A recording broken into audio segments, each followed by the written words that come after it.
உலகெங்கிலும் இருக்கிற தமிழ் சொந்தங்கள் எல்லாருக்கும் என்னுடைய வணக்கம். இன்றைக்கு எங்களுடைய சமூக வலைதளங்களில் மிகவும் ஒரு கவலையான ஒரு விஷயத்தை பற்றி உங்களோட பகிர்ந்து கொள்ளணும்னு நான் வந்திருக்கிறேன். என்ன விஷயம் என்று சொல்லி பார்த்தீங்கன்னு சொன்னால், இதில் காட்டப்படுற இந்த புகைப்படத்தோருக்கா பாருங்கள். ஒரு வயசு போன ஒரு தளர்ந்த நிலைமையில் நடக்க முடியாமல் ஒரு மிகுந்த வேதனையோடையும் கவலையோடையும் தனக்கு ஒரு முடிவு கிடைக்கும், இதுக்கான விஷயத்துக்கான தீர்வு இந்த சுதந்திர தினத்திலாவது கிடைக்கும் என்று சொல்லி அந்த வெயிலுக்கால நடந்து திரிகிற ஒரு வயதான தாயின் அழுகுறெல்லாம் இந்த காணொளி. அந்த குறித்த தாயை பார்த்தீங்கன்னு சொன்னால் கைகால் நடுங்கிற நிலைமையில் மிகவும் ஒரு கவலையுடனும் ஒரு சோகத்துடனும் அவருடைய மனசுக்குள்ளே இருக்கிற சில வேண்டுகோள்களால் அது சின்ன ஒரு எளிமையான கேள்வியாக அது இருந்தாலும் அதனுடைய அந்த தாக்கம் ஒரு பெரிய அளவில் இருக்கிற ஒரு தாக்கம் தான். உண்மைக்குமே அந்த புகைப்படம் கூறுற விஷயம் அந்த விஷயத்து தான். என்னென்னு சொன்னால் 78வது சுதந்திர தினம் கொண்டாடப்படுது. ஆனால் இந்த இலங்கையை தங்களுக்கு சுதந்திரம் கிடைச்சதா நம்புது. ஆனால் எனக்கு இன்னும் நீதி கிடைக்கல. இந்த நாட்டில் யுத்தம் எல்லாம் முடிவடைஞ்சிட்டு சொல்கிறாங்க. ஆனால் எனக்கு இன்னும் யுத்தம் முடிவடைகிறது. 2009ஆம் ஆண்டு காணாமலாக்கப்பட்ட என்ற மகன் அங்கே என்று சொல்லி 17 வருஷங்களாக அந்த போட்டோவை இன்றைக்கும் துளைக்காமல் அந்த போட்டோவை காட்டிக்கொண்டு என்ற மகன் அங்கே என்று சொல்லி இந்த அரசாங்கங்களை நோக்கி தன் வேதனையான குரலை பதிவு செய்து கொண்டு போகிற ஒரு தாயினுடைய நிலைமை தான் இது. அந்த ஃபோட்டோவை பார்க்க எங்களுக்கு தோன்ற ஒரு விஷயமெல்லாம் என்னென்னு சொன்னால், எத்தனையோ அரசியல் எலெக்ஷன்கள் நடந்துட்டுது, எத்தனையோ அரசியல் கட்சிகள் ஆட்சியாக பிடிச்சிட்டு கொடுத்த வாக்குறுதிகளும் மாறி போச்சுது. ஆனால் எனக்கான நீதி மட்டும் இன்னும் கிடைக்கலைன்னு சொல்கிற அந்த தாயின் ஒரு அலுவலெல்லாம் சுதந்திரம் என்று சொல்லி எல்லோரும் கொண்டாடுறீங்க.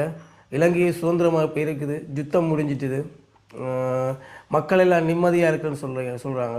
ஆனால் 17 வருஷமாக நான் என்னுடைய பிள்ளையை நினச்சி வேதனைப்பட்டு கவலைப்பட்டு கொண்டிருக்கிறேன்றதை இந்த ஒரு புகைப்படம் எங்களுக்கு எல்லாருக்குமே காட்டுது.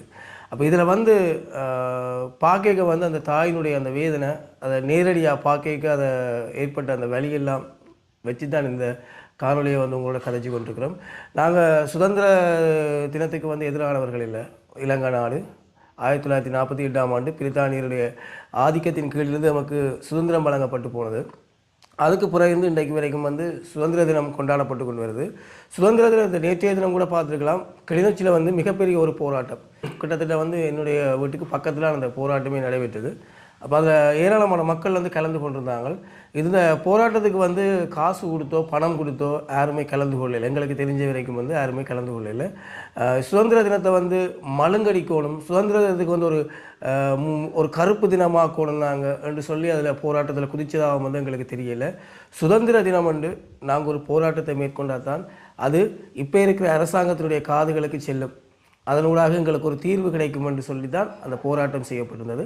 அதுக்குள்ளேயும் சில குழப்பங்கள் எல்லாம் வந்திருந்தது. ஆனால் இப்போ நாங்கள் அதை பற்றி கதைக்க வரையில்லை. உண்மைக்குமே அந்த குழப்பத்துக்கான முழுமையான காரணங்களோ முழுமையான விஷயங்களோ எங்களுக்கு தெரியாது. கந்தசாமி கோயிலில் ஆரம்பிக்கப்பட்ட அந்த போராட்டம் குறிப்பிட்ட ஏனையின் வீதியால் போய்கொண்டிருக்க சுதந்திர தினம் கொண்டாடப்பட்ட ஒரு இடத்துல ஒரு புன்முறுகல் நிலை ஏற்பட்டதாக சொல்லப்படுது. ஆனால் காவல்துறை தரப்பிலிருந்து ஒரு வெயிலில் நடந்து வந்தாலும் ஒருத்தர் மயக்கம் அடைஞ்சிருந்தவா அவாவுக்கு முதலுதவி வழங்கி அவாவை சேஃபாக அனுப்பி வச்சோம்னு சொல்லியிருக்கிறாங்க. இது தொடர்பான 100% உறுதிப்படுத்தப்பட்ட தகவல் எங்களுக்கு கிடைக்கல. கிடைச்சவுடன் உங்களுக்கு நாங்கள் காணொலியை தர இருக்கிறோம்.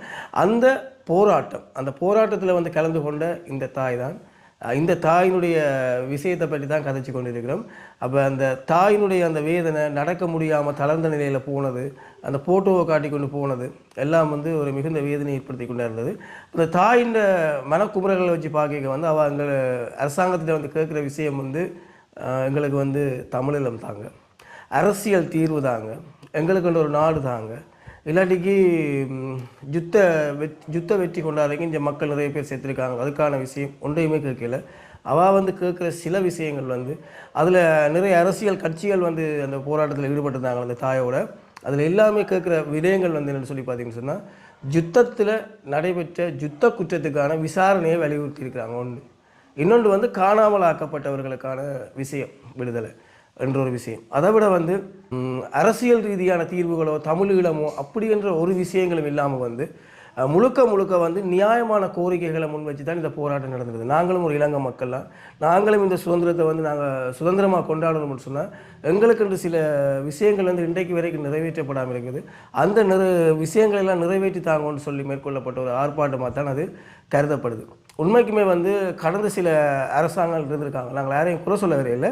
இருந்தாலும் வந்து இப்போ இருக்கிற எங்களுடைய இந்த ஜனாதிபதி, இப்போ இருக்கிற இந்த அரசாங்கத்தின் மேலே வந்து இவ்வளவு காலம் இருந்த எந்த ஒரு அரசியல் தலைவர்களையும் இல்லாத ஒரு மரியாதை, நம்பிக்கைத்தன்மை வந்து இப்போ இருக்கிற அரசாங்கத்தில் வந்து தமிழ் மக்கள் மத்தியில் வந்து மிகப்பெரிய அளவில் இருக்கிறத வந்து அவதானிக்கக்கூடியதாக இருக்குது. சொன்னால் 2 பாராளுமன்ற உறுப்பினர்களை கூட யாழ்ப்பாணத்தில் வந்து இந்த கட்சிக்கு தெரிவு செய்திருக்காங்கன்னு சொன்னால் அவர்களுக்கு ஒரு ஆதரவு இல்லாத நிலைமை இல்லை.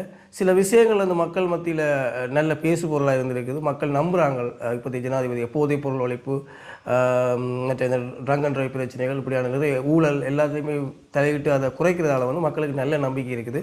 அப்போ இந்த சுதந்திர தினம் அன்று எங்களுடைய மக்களுடைய இந்த கோரிக்கையை நிறைவேற்றுவார் என்ற ஜனாதிபதி நிறைவேற்றுவார் என்ற ஒரே ஒரு நம்பிக்கையில் தான் குறித்த போராட்டம் முன்னெடுக்கப்பட்டிருக்குன்னு நாங்கள் கருதுகிறோம். ஸோ நான் சொல்ல வந்த விஷயம், இந்த ஃபோட்டோவை பார்க்க வந்து உங்களுக்கு என்ன தோணுது? எனக்கு இந்த ஃபோட்டோவை பார்த்து வந்து சம்மந்தமாக ஒரு காணொலி இந்த தாய்க்கு நாம் வழங்கணும் என்றதுக்காக தான் இந்த வீடியோ போட்டிருந்தேன். நன்றி சொந்தங்களே, மீண்டும் ஒரு காணொலியில் சந்திப்போம். சமூக ரீதியான கருத்துக்களும் உங்களுக்கு பிரயோசனம் உள்ள சில விஷயங்களும் உங்களுடைய சேனலாக தருவோம். பிடிச்சிருந்தால் எங்களுடைய சேனலை வந்து சப்ஸ்கிரைப் பண்ணி தொடர்ச்சியாக இணைஞ்சு கொள்ளுங்கள்.